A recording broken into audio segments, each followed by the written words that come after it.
I was a shy intern. I saw a deaf old man being ignored in our lobby, so I greeted him in sign language. I had no idea the CEO was watching, or who that man was. Part 2, making sure he had a clear view of me so we could continue communicating. Then I faced my first major challenge. How does a lowly intern arrange a meeting between a visitor and the CEO of the company? I started with Mr. Hartwell's executive assistant, a formidable woman named Patricia, who guarded access to the CEO like a dragon protecting treasure.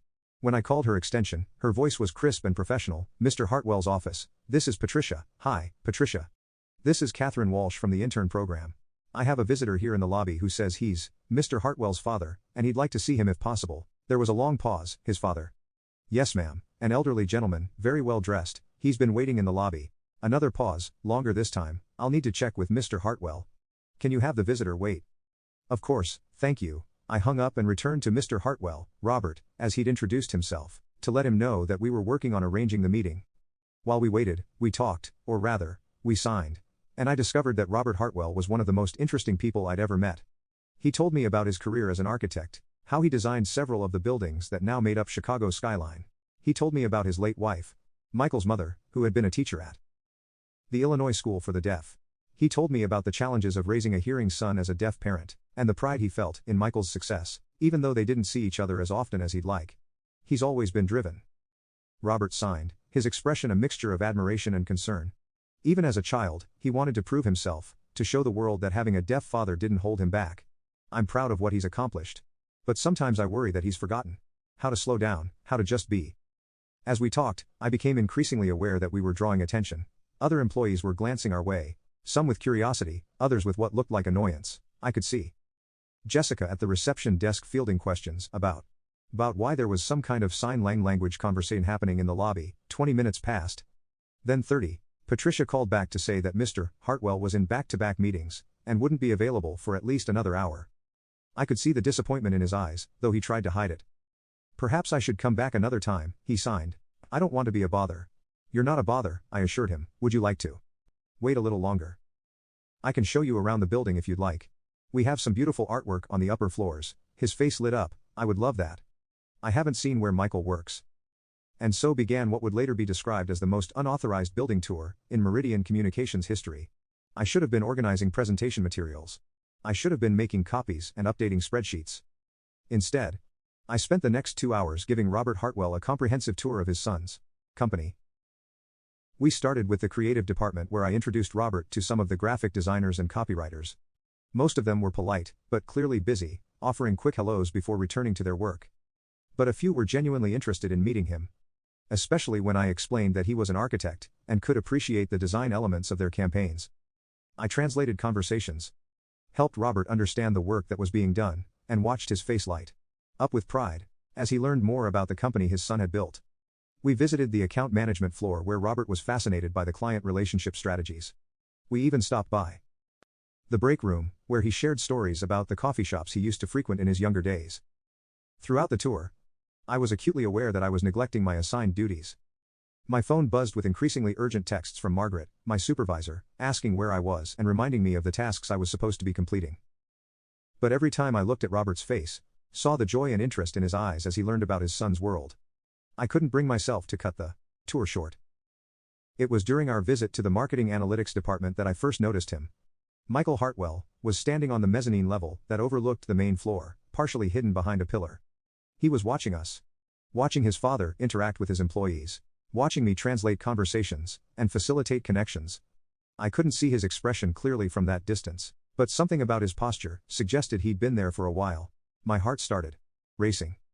The CEO was watching me give an unauthorized tour while I was supposed to be working on presentation materials. I was probably about to be fired, and I was definitely about to get Robert in trouble for disrupting the workplace. But when I glanced back a few seconds later, he was gone. We continued the tour, visiting the conference rooms, where major client presentations took place, the library where the company's award-winning campaigns were displayed, and finally the executive floor. Robert was particularly interested in this area, asking questions about the decision-making processes and the leadership structure of the company. Michael built all of this, he signed, looking around the elegant executive suite with its polished wood paneling and original artwork. He did, I confirmed. The company has grown tremendously under his leadership. Everyone here has a lot of respect for him. Robert nodded. But I could see something wistful in his expression. I'm proud of him, he signed. I just wish. What do you wish? I asked gently. I wish I knew him better as an adult. When he was young, we were very close, but as he got older, especially after his mother died, he seemed to feel like he needed to take care of everything himself. He stopped asking for help, stopped sharing his problems with me. I think he thought my deafness made me fragile, that he needed to protect me from his worries.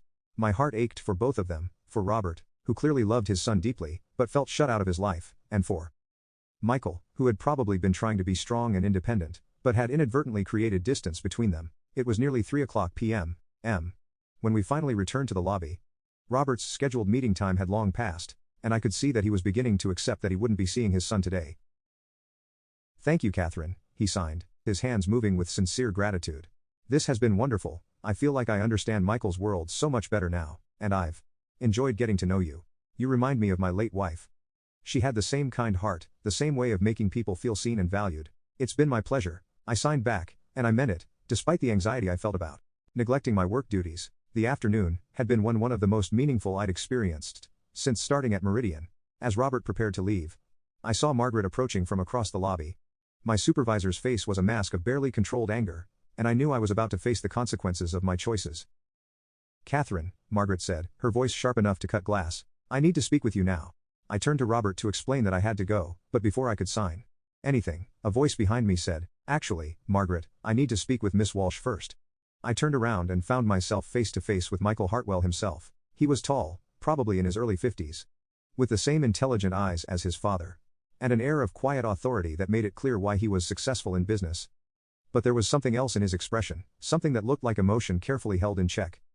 Mr. Hartwell, Margaret stammered, clearly as surprised as I was just about to discuss Miss Walsh's absence from her assigned duties today. She was supposed to be helping my father, Michael said quietly, his eyes never leaving my face.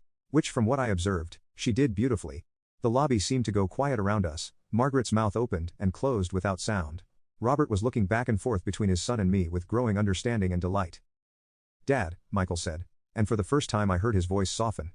He turned to his father and began to sign slowly, somewhat clumsily, but with obvious effort and care. I'm sorry I kept you waiting. I didn't know you were here until he paused, glancing at me, then continued signing. Until I saw you with Catherine. I've been watching you too, for the past hour. I haven't seen you look that happy in years. Robert's face was radiant with joy and surprise. You've been learning to sign. I've been trying, Michael admitted, his hands moving more confidently now. I should have done it years ago. I should have made more effort to communicate with you in your language, instead of always expecting you to adapt to mine.